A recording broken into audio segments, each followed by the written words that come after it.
My house was built back in 1999, about a year or so before I was born. I've also had some weird times in my life, but the scariest and craziest was when I was 10 or 11. So my brother's ex-girlfriend and we were hanging out in one of the back rooms, now our current roommate's room, watching a movie late at night. My parents and brothers weren't home when it happened because my parents were on a date at the time, I think. But we were watching a sitcom, so I know it wasn't just my imagination playing tricks on me. And in the middle of the movie, she stopped him. She asked, "Hey, did you hear that?" I said, "No, what?" She shook her head and we continued watching the movie. After about 5 minutes, she stopped him again with a confused look.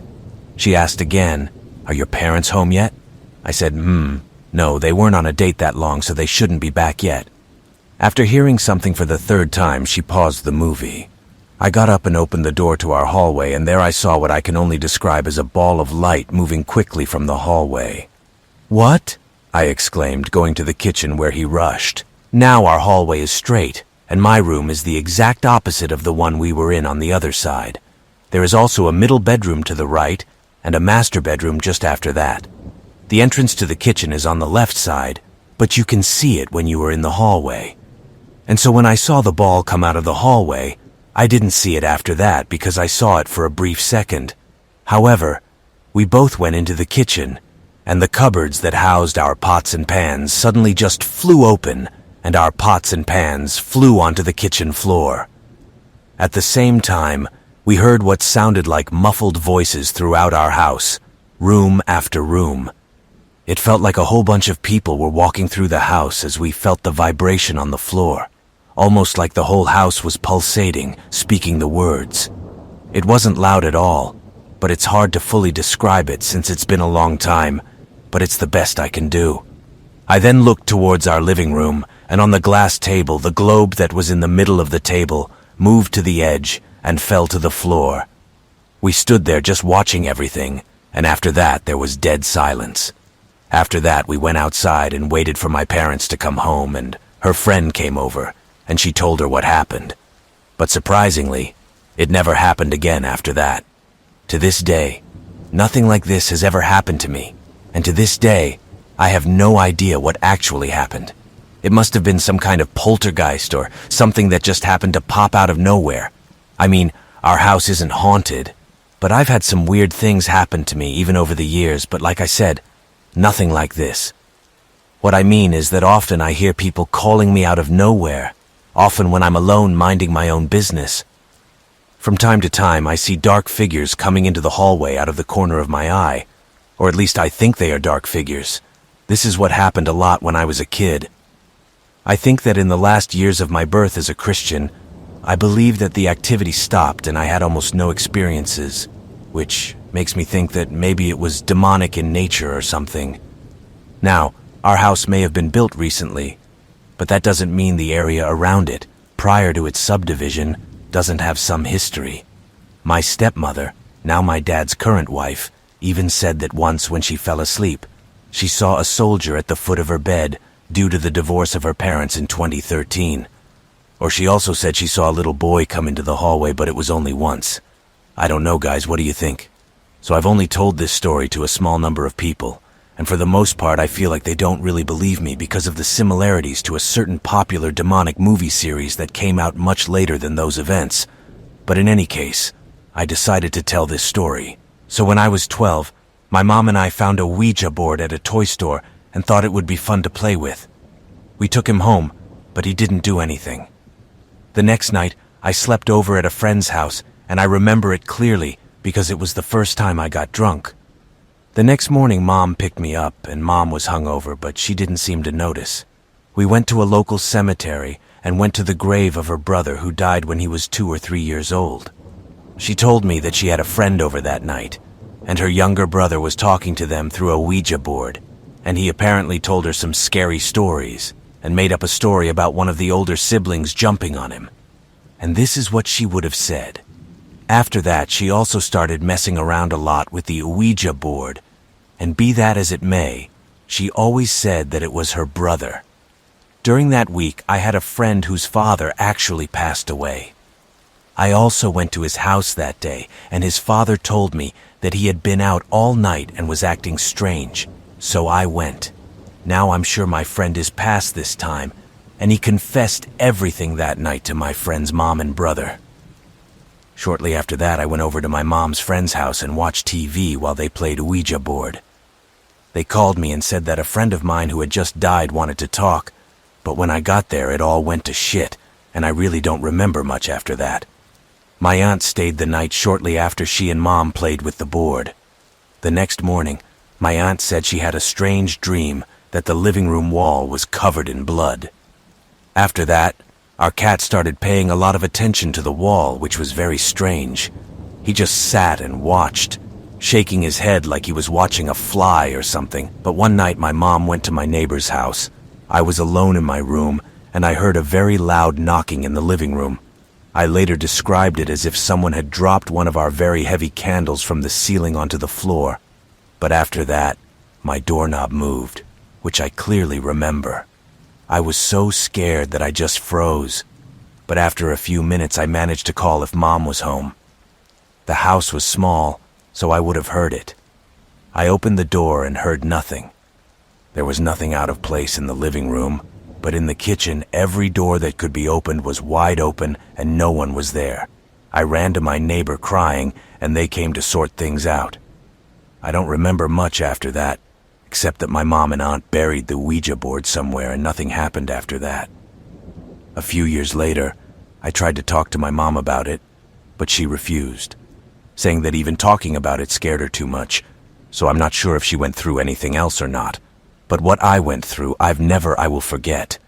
I have only told this story to 3 people who are not old military buddies who have stories similar to mine. First, I need to set the stage. So, in a mountain valley in Baghlan, Afghanistan, there is a place called Russian Hill. We just called it Tapa, but Tapa is the only hill in the whole valley, and it is not wrong. This is a burial mound, which actually existed since the time of Alexander the Great.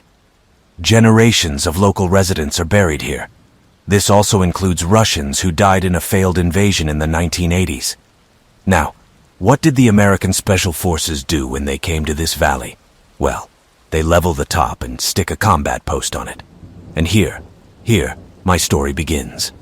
I was a regular Army paratrooper in a special operations group building an outpost. One of the duties of regular Army boys was to watch the radio at night. We always heard their strange chatter at night, but it was chalked up to interference, and that was it. Although I will say that years of working with my team have made me think differently in some cases. I was on duty one night, from 10:45 to 3 in the morning.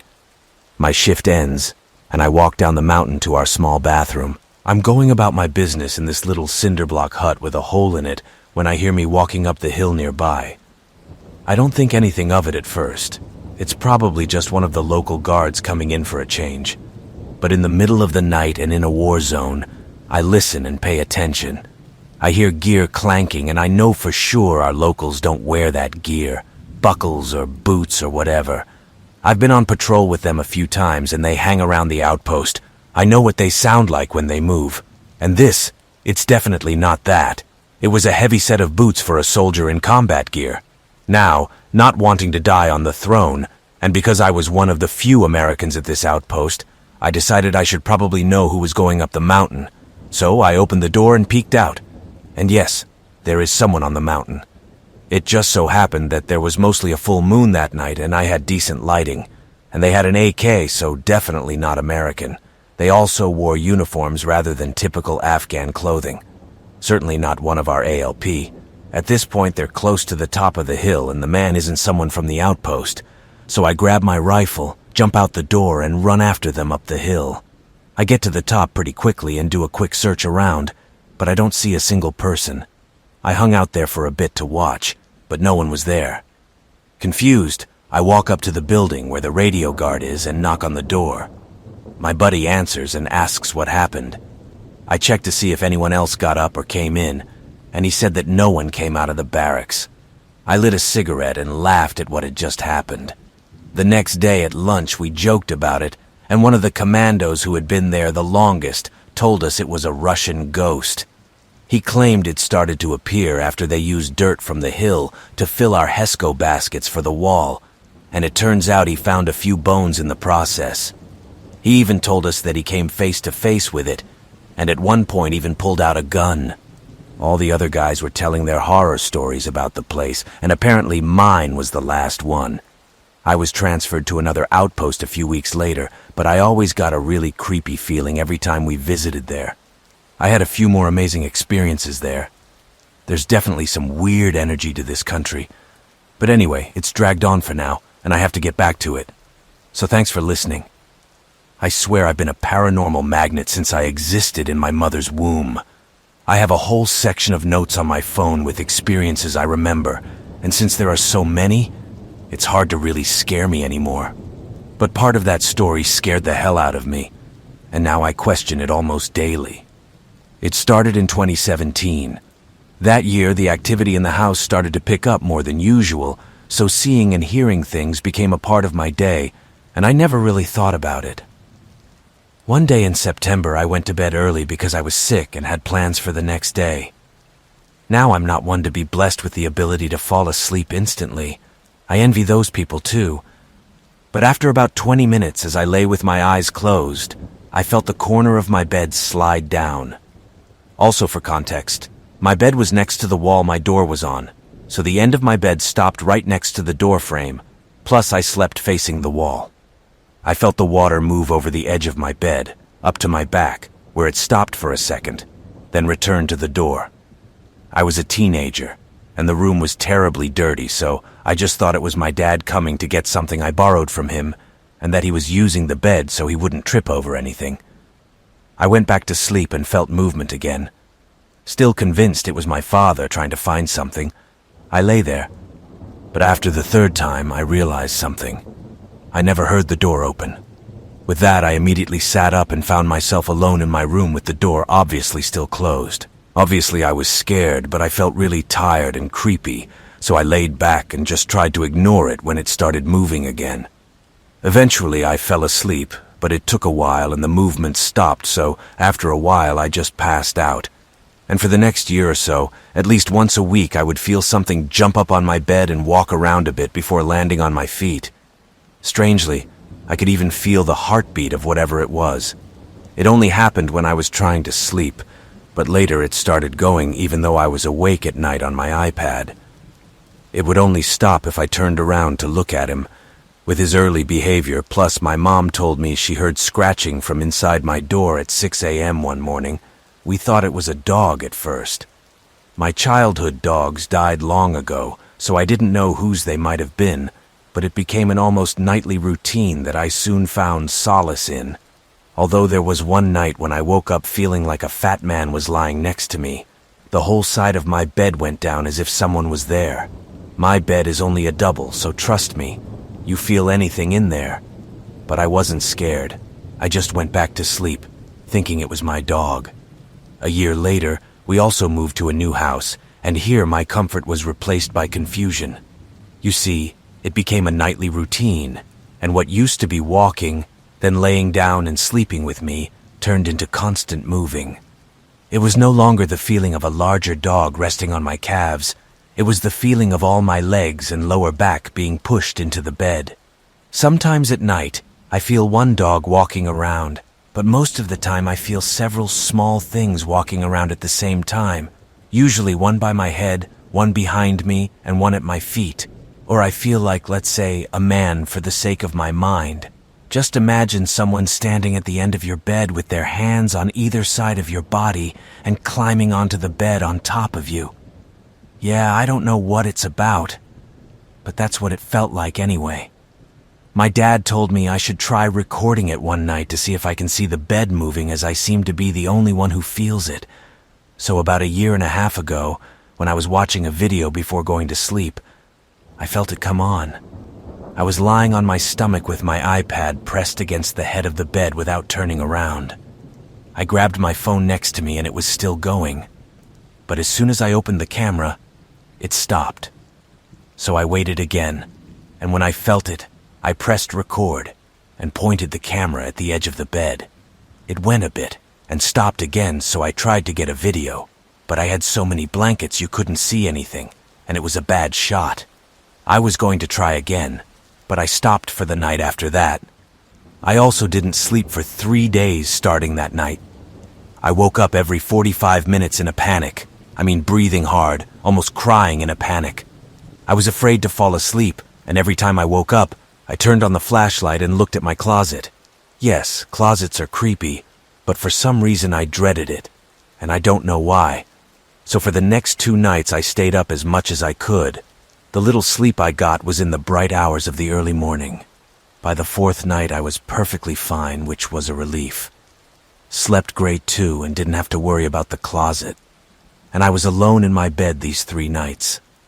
I've slept with the light on almost every night since then, and besides the dog turning into a human, whatever that is, and a bunch of little things, that's what made me think, okay, so maybe the dog assumption was not correct.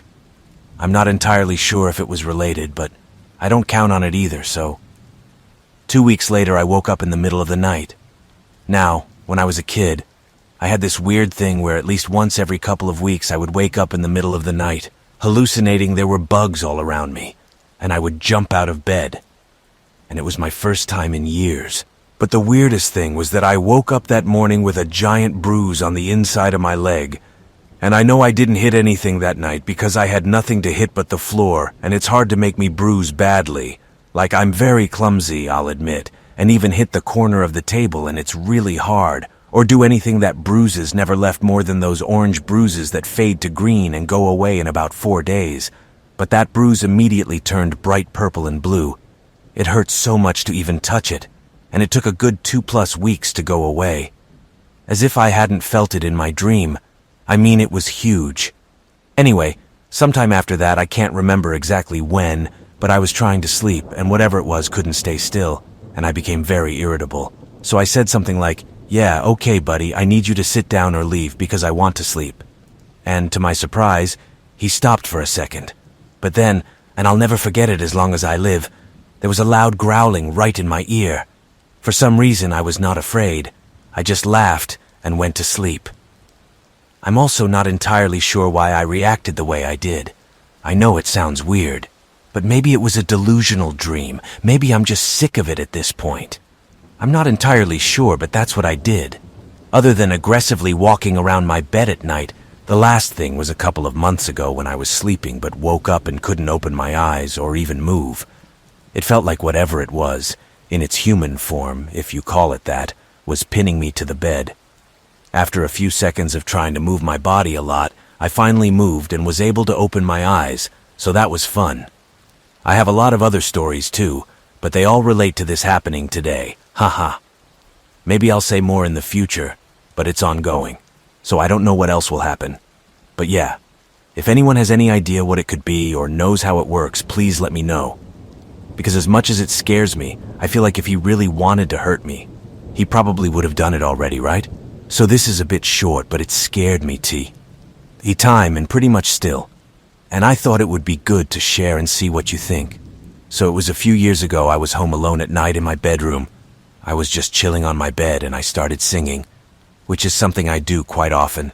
And how was the summer? I leaped. My balcony door opened wide to let in fresh air.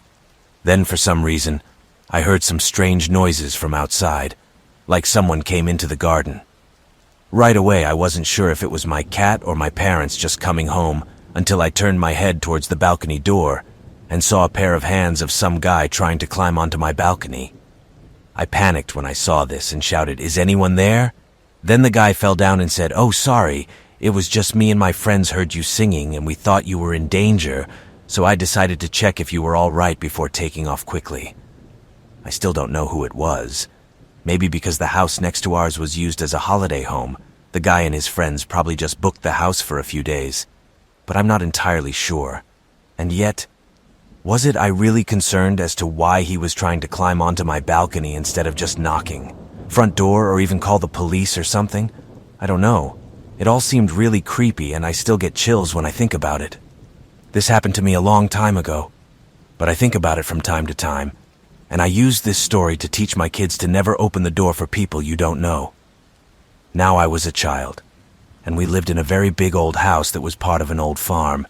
It was on a semi-busy road, but it was rural. The house was really big and had a large front living room with a large formal dining room just beyond.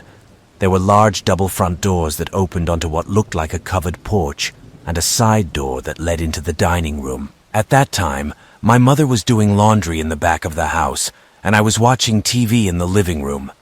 There was a knock at the side door, and although I wasn't supposed to open the door, I thought I might look in and see. So I got up and looked through the curtain on the side door and couldn't believe my eyes.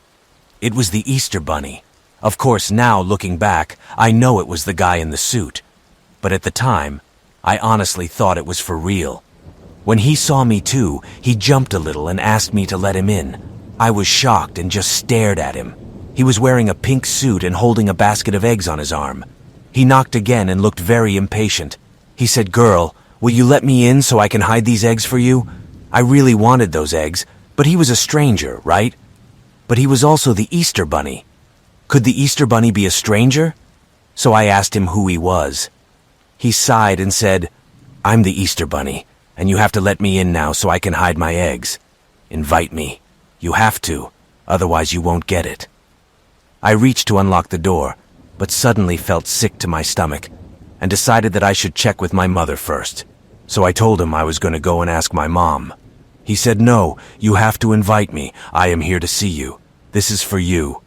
I thought about it and he started to scare me, so I yelled at my mom and ran to tell her. I run back to the laundry room and tell my mom that there's a big Easter Bunny standing by the front door and he wants to come into the house. Mom laughs and says, "Well, let me go and see." So she goes to the front door and sure enough, Bunny, he's gone. Like, I can't find him anywhere. So my mom thinks I'm a big fat guy and makes me sit on the couch and think about being a liar. And a few hours later, my dad comes home from work and tells my mom there's been a robbery a few miles away. The little boy apparently answered the door and the man tied him and his mom up and robbed him. I didn't find out until years later that that guy beat that mom up badly. There was no mention of a bunny suit or anything, but what better way to get the kids to let you go, right? Anyway, that was the first strike for our house, and the next one was the second. So it was night, my mom was cooking dinner, and I was back in the living room just watching TV. As I said in the last story, the house was really big. The kitchen was off the formal dining room, behind a revolving door of sort of a diner, I guess you could call it that. But Mom was in her own world, and I'm doing my own thing, and there's a knock on the door again. I look out, and this time, it's really a baby. She is bigger than me, but she is still a child. I thought it was a little strange that a little girl was in the door at night, so I opened it. There was a little girl, and she was crying hysterically. She was covered in blood from head to toe. I ran and got my mom and told her that there was a child at my door, and my mom didn't feel me. She was still resenting the Easter Bunny thing or something because she kept saying, "Are you sure it's real this time?" But then I remembered the blood and told my mom that she had blood in her hair and on her face, and that made her drop everything and run to find him. She saw the girl and asked what had happened, and apparently there had been an accident. It was right in the front corner of our property. Honestly, it was a bad disaster too, and I don't know how we didn't hear it, but Mom and I grabbed a blanket and wrapped the baby girl up. She was shouting at my father to come out of the toilet and come help her. She told me to call 911 and say there was a big accident and people were hurt. My parents ran to the accident and left the girl on the couch. I called 911, then looked out to see if I could see anything. The car was sitting upside down in our yard and her father was furious. My mom was in the car with the girl's mom, and my dad and dad were trying to calm him down. But the strangest thing was that time seemed to move so slowly. But in the end, pretty much every cop, ambulance, and fire truck in town showed up. They got it under control and my parents went back inside. Paramedics arrived and took the girl away. Of course, they weren't going to tell me anything because I was just a stupid kid. I heard my mom talking to someone on the phone. I believe it was my dad, a few days later, and the little girl supposedly had a broken arm and a broken leg. She was so strong that she was able to get help for her parents, and honestly, she was my hero for many years. Dad had a concussion and a broken arm, and Mom was pretty upset. Unfortunately, she was not wearing a seatbelt and flew through the windshield. He had a serious head injury and kept asking me where I was, what happened. Fortunately, she survived, but this was the second blow to our home. The traffic after that was also always too dangerous for us kids to play outside. The following story began on Wednesday night. I only remember it because my father played poker on Wednesdays and was never home until late, like 1, 2 a.m. My mom and I were laying on the couch just watching a TV show, I think. My brother was very small and he was already in bed. We had the lights off and the TV was one of those big old consoles, very chunky and square. It was also near the front door. I don't know when I first noticed him, but something made me look at the window in the door. It had curtains that you could see through, but unless you were very close, it was hard to tell who or what was on the other side. But I could clearly see the movement out of the corner of my eye, so my full attention was directed there, and I could see a man just standing there. He was wearing a cowboy hat and was fiddling with something in his hands. Now this house was not close to anyone at all. In fact, our nearest neighbor was more than half a mile away. So there really was no chance that someone thought they were in another house, or it was just an innocent mistake. However, upon seeing this, I tapped my mom on the shoulder and slowly pointed to the full silhouette of a man very clearly holding a gun. And my mom, man, she moved fast. She grabbed me and silently took me to my brother's room and told me not to make a sound. She grabbed my brother and we ran down the hall to the kitchen where she grabbed the phone to call the police. But the line? It was dead. Cut or chance. I don't really remember, but I just know that it didn't work at all. All we could do in the end was just sit and pray. Mom dropped to her knees, and the three of us held hands as she prayed for intervention. Every now and then she ran to look and make sure that he was not at home. He also tried to open the door, and about 4 minutes later we heard the unmistakable roar of my dad's old Chevy coming down the road. It was also surprising because there were only 7:30, and he was coming home very early. Man, he must have heard it too because he took off, and I hope he sold his pants when my dad's truck backfired and it sounded exactly like a shotgun blast. Anyway, that was the third strike, and we were definitely out at this point. This was true for my mom, and she told my dad that too much happened and that he was never home, so she couldn't handle all the worries she had in that house. All this happened on Wednesday, and we left on Saturday. We lived in that house for a total of 3 months, I think. But I will never forget those 3 months as long as I live. So what would you do if one moment changed your life forever? This Is Actually Happening is a weekly podcast from Wondery, featuring extraordinary real-life stories of life-changing moments for ordinary people. To commemorate the 20th anniversary of 9/11, we're bringing you a special 4-part series called The Long Shadow, with each episode told from the perspective of a survivor of that tragic day. You'll hear from an emergency doctor from Lower Manhattan, a port officer who was near Ground Zero when the planes hit, a firefighter who was on the scene, and a cardiologist completing his internship who worked in a makeshift morgue. We've all had moments in our lives that made us feel like nothing would ever be the same again, right? It will actually be in memory of the grief, courage, and bravery of that day that changed everything. I listened to some of these episodes and was very interested to know more about that unforgettable day. I remember waking up as a child and watching the news all day in complete shock, and I really felt that listening to the raw stories of some of these characters was done in a very respectful way, but still kept that very real and raw feel of the accounts. It blew me away, and I would definitely recommend giving it a listen. So listen to This Is Actually Happening on Amazon Music, Apple Podcasts, or you can listen ad-free by joining Wondery Plus in the Wondery app. It's amazing. Experience the story. Okay, so I'm an owner or operator, a journeyman industrial electrician. I also think it's important for this story to mention that I'm a woman. My work takes me all over the place, so being somewhere in the middle of nowhere with strange sounds and creatures is kind of the territory. To be honest, the bathroom layout is also bad. A couple of weeks ago, we jumped into a quick turnaround, 4 weeks, into something new for me. A plant that breaks down and processes healthy meat. It's mostly the stuff that goes into dog food and potted meat. All these wonderful things. It's in the very top corner of Northwest Arkansas. And it stinks so much here. and it's still running while I'm there to do the electrical on one of the 4 new tech lines or something. This is a great addition, mainly the new wing of the building. Unfortunately, they don't have enough portalettes, and the one they have, they claim they haven't cleaned in a while because the faucet is in the way. And even though the site has equipment to move toilets so they don't get blocked, that doesn't mean they will. So basically, I made a deal with the boss that I would use the bathroom for number 2 at a country store about 7 miles from the site. I noticed that the chemical building was located a considerable distance behind the plant, a very typical location. Behind it was a plate with a condenser, then a patch of grass on a slope leading to a 4-inch chain-link fence. I could walk around and access a section of forest with a gentle slope of about 4 or 5 degrees before a steep drop of about 40. About 20 after the plane, there was a really nice stream, and it was the perfect place to pee. So for the next week, I was in the ceiling above the boiler room peeing mostly into a bottle. I went to the woods a couple of times to pee, but everything was fine. The first time it got weird was in the second week. I crossed the fence to pee on the gentle part of the slope before the drop-off, and something just hit me to keep my ass from hitting the drop-off. I don't know, it was weird, like feeling like I was being watched or something.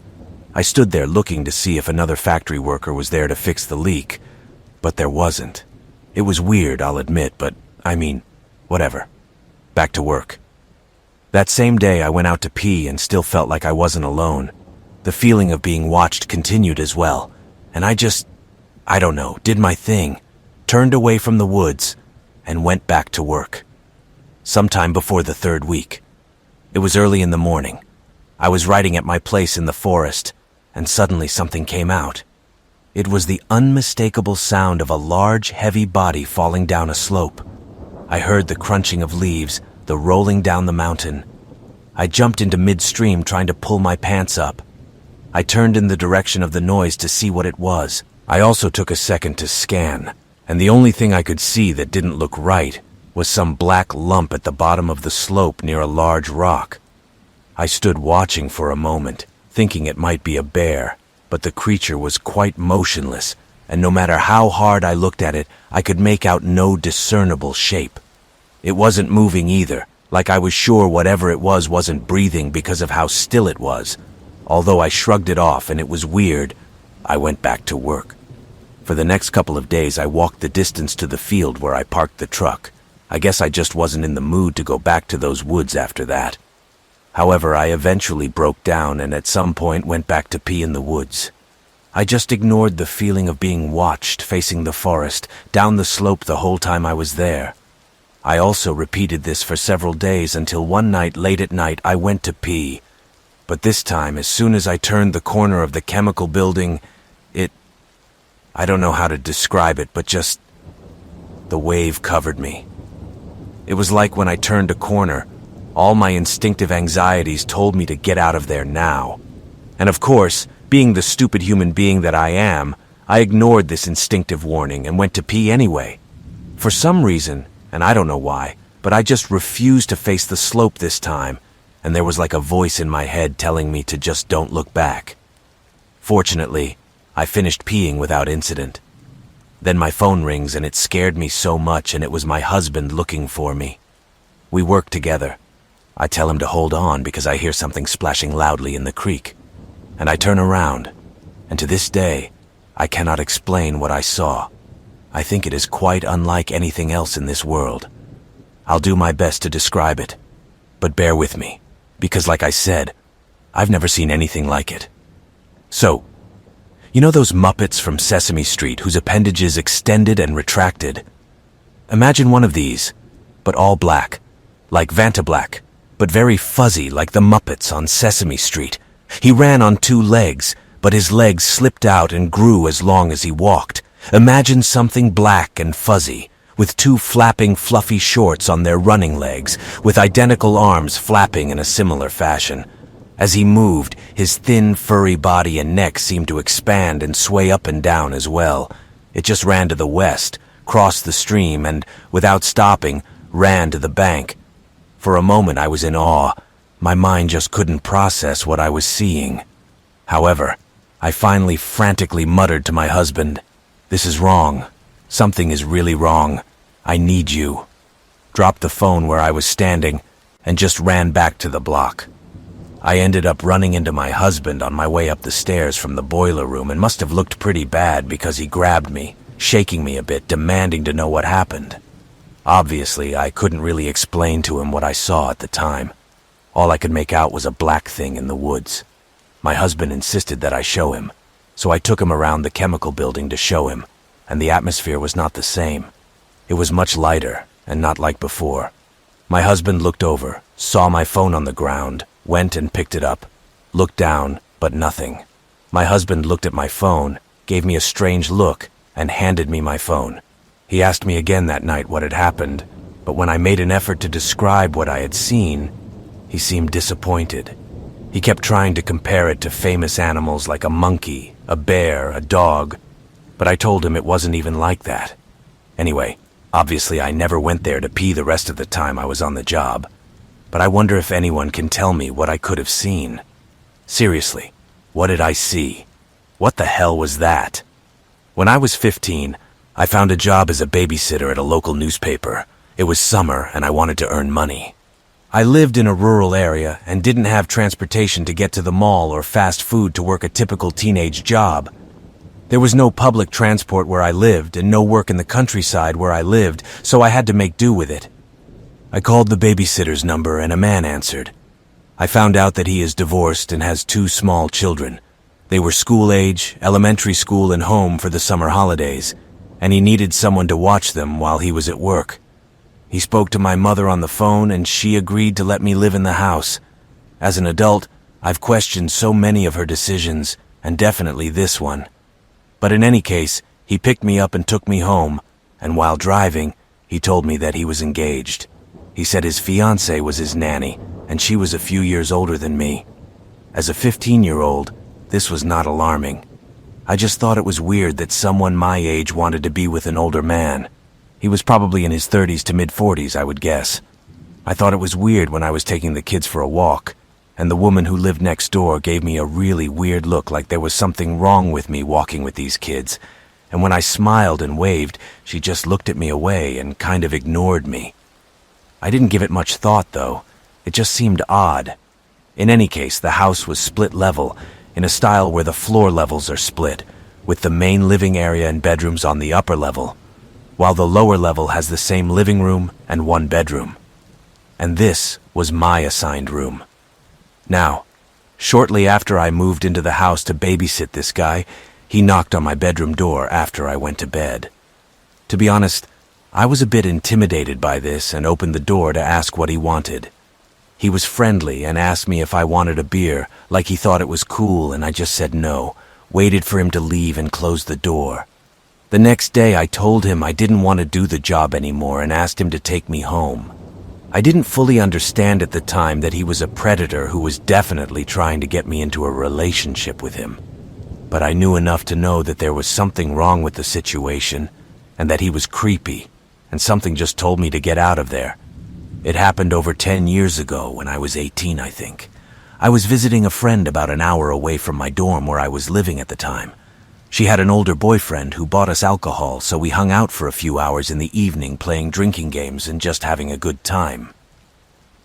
By the time I got back to my hostel around 2 a.m., I think I was too drunk to drive, but like many people, I didn't let that stop me. So I pulled away, and about a mile down the road, at an intersection to turn onto the interstate, I hit a pothole. It seemed good at first, so I kept going, and just as I was getting on the interstate, I heard it. My tire is completely flat. I stopped to make sure, and there's no mistake. It's completely gone. When I was stopped on the shoulder, an old Cadillac passed me, slamming on the brakes. I could see they were looking at me, but I was drunk and didn't care, and figured I would probably slow down and look at someone in my situation as well. I reached for my cell phone to call my friend whose house I had just left, and as soon as I pressed dial, my phone cut off. I also didn't have a car charger or anything, but I knew how to change a tire, and I knew there was a trucker's stop ahead in what the locals call the bean field. A bean field is simply a large patch of woods and fields on both sides of the interstate. I think it's not being built on because of its proximity to the landfill, but I don't know for sure. Anyway, I slowly pulled up to the truck stop. No one was there except for that old Cadillac I saw earlier. His car was turned off, but the headlights were on and pointed straight into that forest. I don't know what it was about that, but seeing that car like that gave me chills. I questioned if it was the same car that had stopped on the interstate earlier, even though I knew it was. I guess I just didn't want to think I was in danger. I kept telling myself, at least it's not a cop. At least it's not someone who can get me into trouble. Looking back, I can't believe the worst-case scenario I could think of at the time was getting arrested or being a DUI. However, I parked on the opposite side of the stop, thinking that if someone was coming up behind me, I would have at least a few seconds to react. I then sat and waited. I watched his car nervously. What did he do? He stayed in his old Cadillac, and after 20-30 minutes of just sitting there, I thought I would change the tire ASAP. I got out of the car and got a jack and strap from the trunk. The man in the Cadillac still wasn't moving, so I loosened the lug nuts and started lifting the wheel. I had almost lifted the car enough to change the tire when I heard the door open. The man was walking straight towards me. I got my tire, got back in the car, locked all the doors, and saw him walking towards my car with something in his hands. Maybe his own tire fitter? I'm not sure, but we were the only people around. The interstate was empty at this point except for the occasional car passing by. I was drunk, sweating, shaking, and the intensity of this situation was really starting to sink in. In fact, as I share this with you, that feeling is starting to come back to me. I started to tell myself that if I had to fight for my life. He stood by my door for a few seconds, then knocked. I don't know what made me do it, but I almost broke the window. He asked if he had a problem with the car, and I said no, I can change the tire myself. I just wish he would leave me alone, but he didn't leave. Instead, he started telling me that he had just dropped off his 2-year-old grandson with his daughter. She lives in this area. He just stops here sometimes to look at the deer. He said he just got an auto jack, and why don't I just let him help me? He was persistent. He kept saying he could pick up my car in no time. I kept saying no, and I wouldn't get out of the car until he left. I grabbed the tire, and he started to get angry and wasn't going anywhere. At that moment, blue lights flashed behind me. Honestly, at this point I was so scared I wanted to wet my pants when the cop came over and asked what was going on. I tried to tell him, but the man cut me off. Oh, I'm just helping her change a tire. I have everything under control and a number of other reasons to try to get the cop to leave. He didn't leave. He told the man that he would take it from here and go home. He must have seen the fear on my face and told me I could get out of the car and he could stay with me. So I made my way out, visibly staggering and mumbling. I opened my trunk again to get a donut and was horrified to find that I had an empty pack of 30 and several empty cans just rattling around in the trunk. Surprisingly, the policeman did not seem to be very interested in this. He changed my tire. The man was still lingering on the side trying to talk to this cop. I think what an excuse to stick around until it was gone, until he had to force him to get away from me before he finally got into his old Cadillac and left. He even followed me to the gas station and aired my donut for me, and maybe followed me halfway back to my dorm before finally stopping and going on his way. To this day, I still think that officer. He saved me from something that night. He saved me from a shallow grave in a bean field. The story I'm about to tell you has never been discussed outside of my family. All this happened in a matter of minutes. I'm going to go into the exact details so you guys can decide for yourself what really happened that night, because I don't know what to think. So it's 2002, New England. I finally settled into bed. I fall asleep the moment my head hits the pillow. In the early hours of the night, I was getting ready to run errands, and suddenly I hear my 8-year-old son, Russell, running down the hall, rounding the corner into our bedroom. All I can think about myself is not tonight, Russ, but like he has a built-in alarm that goes off every time I'm on a business trip. Russ and I are no strangers to this drill. He always stands a few feet from my side of the bed and whispers, "I don't feel well." He doesn't want to wake his father, who has to see patients in the morning, and quickly debunks Russ's plan to stay out of school. Exhausted, I go into mom mode and read the list of ailments. "All right, Russell, Is that your head? This is your tummy. Are you hot? Are you cold? There is no answer. Now I force myself to sit down. I look at my alarm clock. It's like 3:40 in the morning. I don't turn on the light, although in reality my husband could have slept through the tornado. Russell, you have to answer me. What hurts? To answer, okay, Russ, come with me. I'll walk you back to bed. I reached for my glasses on the nightstand. I held out my hand to Russ, seeing his small outline in the darkness. Only something is wrong. Although my room is dark, the child in front of me was much darker than the room itself. He is the same height as Russell. He's wearing the same red shorts and t-shirt I helped Russ put on before bed, but I have never seen a child so emaciated. His arms and legs are like thin spindles. He has no hair. I can't look away from his gaping eyes, and he seems to be staring at nowhere. His mouth is quite full, almost too big for his thin face, with the corners turning up to create a sort of strange, forced smile. The high nose reminded me of the profiles seen in Egyptian hieroglyphics, and he looks like he's somnambulistic or lost. Deeply confused, is this a friend that Russell took home or a child that somehow got into our house?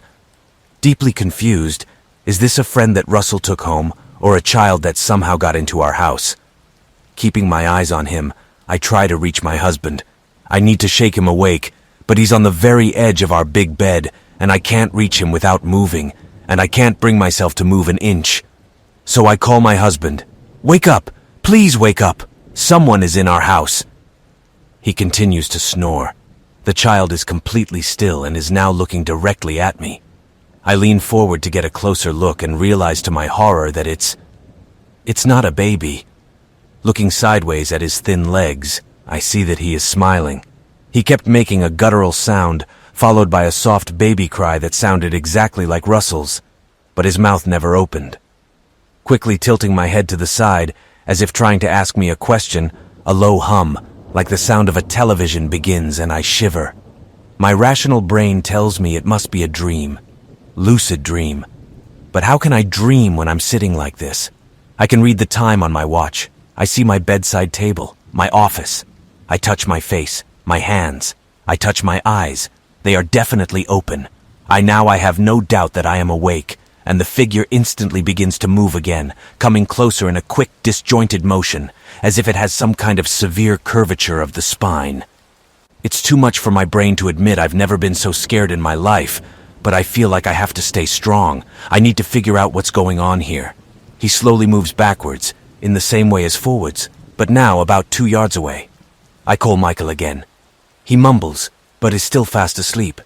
And suddenly the figure begins to dissipate, quickly dissolving into some smoke that resembled a web, quickly spinning into one large smoke sculpture, forming what appears to be the creature's hideous head.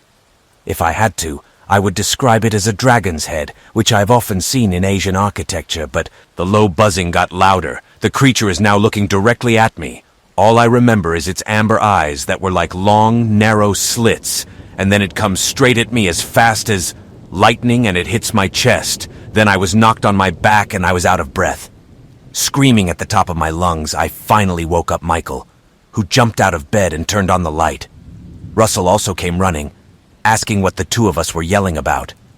I'm trying to sleep if you've forgotten too. But Michael can tell right away that I'm confused.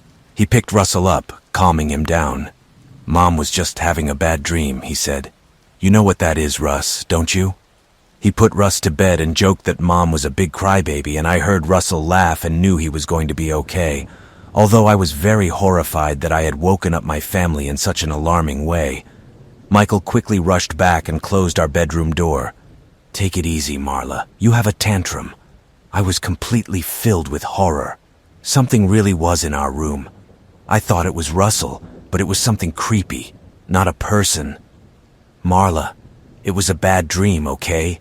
I told you it was too early to go back to work. You know, the effects of meningitis don't go away overnight. Many recovering patients have horrible hallucinations, especially creative people like you. Think of it as your brain rewiring, repairing itself. Michael, I know you don't believe this, but I'm telling you, something physically knocked me over. I've never felt this way before in my entire life. Please, Michael, I wasn't dreaming. I need you to believe me. Michael soon returned and handed me a mild sedative. "Take another big gulp of water, Marla. You're going to cancel your business trip, okay? You're obviously too stressed. Your work can wait. All that really matters right now is that you're okay. Remember, you are Russell's mother, and he is our first priority, right? You are his safe place, and you can't keep scaring him with all this. Russell was so upset while you were in the hospital. Please let's not add to it, okay? I love you, Marla, and I promise you will be fine. It's a healing process for your brain, right? You must have been hallucinating, and this is an unusual sleep disorder, but it does happen. And so I understand what was scary. It may have felt very real, but it was only a dream. Why don't you take Russell to the beach tomorrow and have some fun?" He kisses me and hugs me, and I just can't give up the horror, the fear, and my heart felt physical pain at that moment. I can't hold back the tears. He has always been my voice of reason. No anger, no dishonesty. It's just his need to fix things, to find solutions. That's just how he is. And actually, that's why I love him. I'd be lying if I said my life didn't change that night. And my belief system, I'm afraid, will never be the same after that. When I was about 9 years old, I lived in a 1930s built-in apartment. I have lived there since childhood with my mother, father, and disabled brother. My bedroom in the house was down a long corridor with no windows, so it was always a bit dark. As a child, I was always very afraid of being alone in this corridor and ran as fast as I could to reach the front room where I felt safe. Around the age of 9, my parents really pushed me to go to bed on my own, because up until that point, my dad would lie with me until I fell asleep, and then leave. Around the time I also started going to bed on my own, I started having recurring dreams about waking up at night with an old man without arms and legs hovering over the bottom of my bed. I never told anyone about it. Instead, I crawled into the kitchen with a blanket and pillow and slept there until morning. I did this to avoid the old one. Now, every morning, my parents found me and scolded me for sleeping in the kitchen, but I refused to tell anyone about my reasons.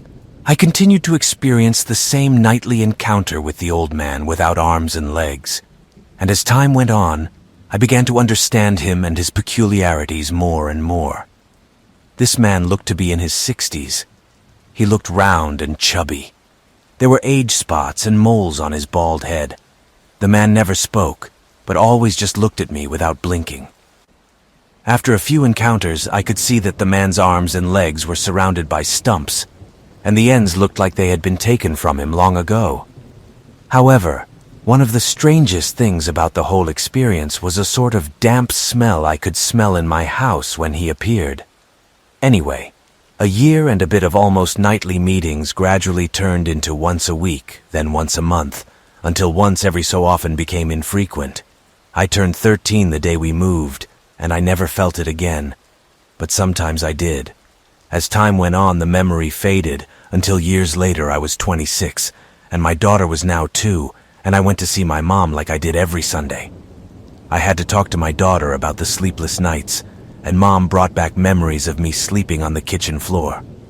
I also decided to explain that this was the first time I had a dream about this old man without arms and legs. My mom, her face fell as I remembered my experience with this old man.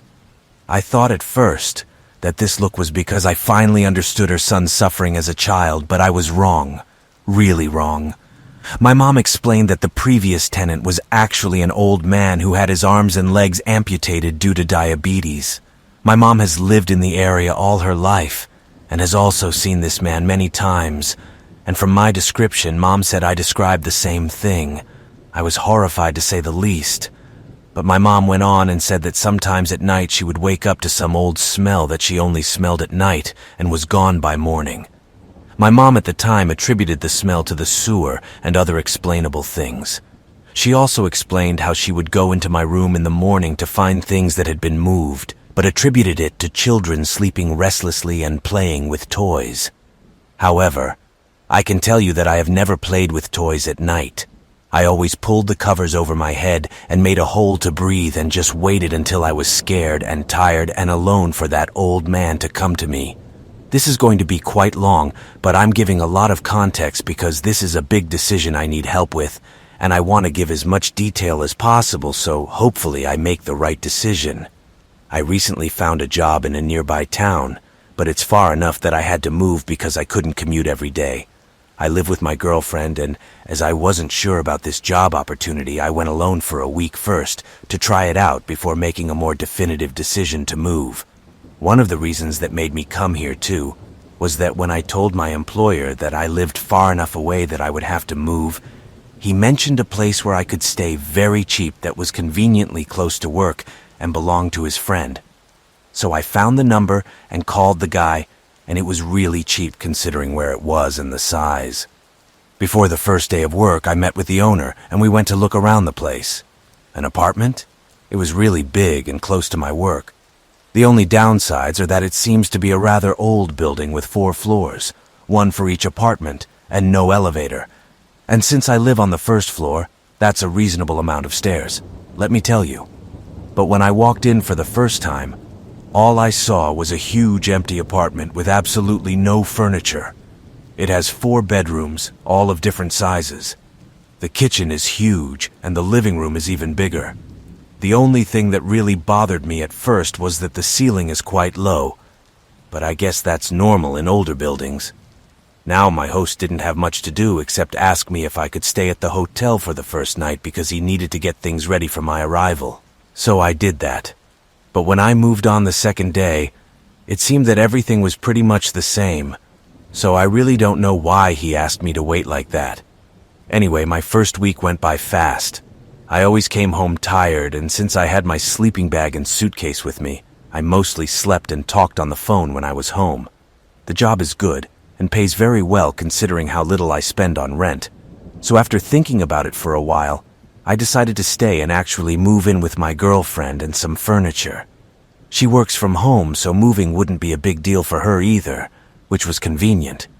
So my girlfriend and I were excited to travel to a new place with different people and different activities.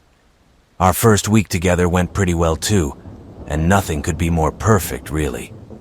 But then things started to get weird in the third week when we finished installing the netting on the balcony to keep the cat from jumping out. And so, when everything was ready, we brought him. He's usually very chill too, but the moment we opened his cat carrier in the apartment, he just wouldn't come out of it and looked very stressed and agitated.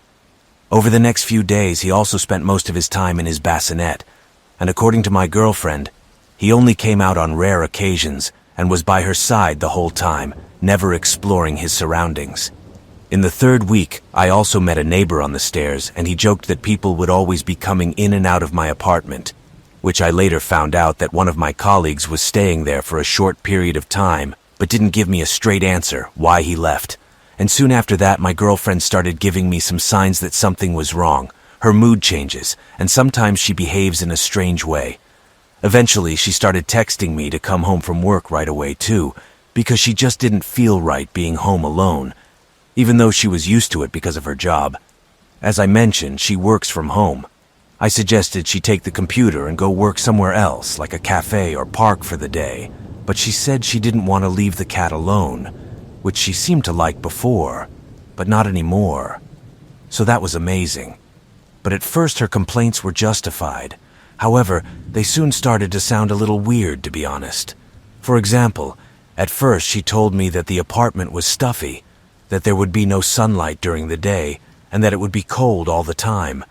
Then it quickly turned into the absolute terror of being alone inside. One day she even took our sofa out to the balcony and sat there with the cat all day, coming in only when I came home. At first I thought her behavior had changed just because we were in a new city and everything in our routine had changed. But her situation quickly worsened, and from week 4 to 5, things really got out of control. Also, around that time I started getting very tired and often sick, with aching limbs, headaches, and trouble sleeping. It obviously also took a toll on our relationship, leading to a heated argument one weekend when we were at my parents' house in my hometown. She cried a lot after that, and finally opened up, saying things I never thought she would seriously say, like seeing shadows all the time and hearing strange animal noises coming from empty bedrooms. Now, even though I've lived there too, other than feeling a little sick and tired, I've never felt anything like this. And I even began to think that it was related to depression or just loneliness. I asked her to give it another chance, and she agreed to come back with me on the condition that we leave the cat with my parents for a while, since at this point he had almost completely stopped eating. It was at the beginning of the 5th week that on the first Wednesday after she returned without the cat, she woke up screaming in the middle of the night, saying that she suddenly opened her eyes and saw someone standing on our doorstep. Obviously, I got up quickly and searched the apartment but found nothing. But at that moment, I got scared when I realized that the door of our room is wide open, and we always leave it closed, especially because of the recent circumstances. And the door to our room really clicks, and it is simply impossible for it to open by itself. After that, she also started crying a lot, and I had to drive her to her parents' house in our hometown in the middle of the night and back so that I could go to work the next day. All this happened last week, and since then she stayed with her parents, and I went back to her apartment alone. What happened that night definitely changed my perspective on things, because no matter what, I just couldn't think of a logical explanation for the door being open like that. And then it started to affect me. So the next few days I spent there alone started to feel very uncomfortable. I would be very tired all the time, and the only thing that would give me the courage to go home was a strong desire to sleep. And I just started to fear my place. For 2 or 3 days I only worked and slept. I hardly ate, and it seemed like it was all part of a long dream that I just couldn't wake up from.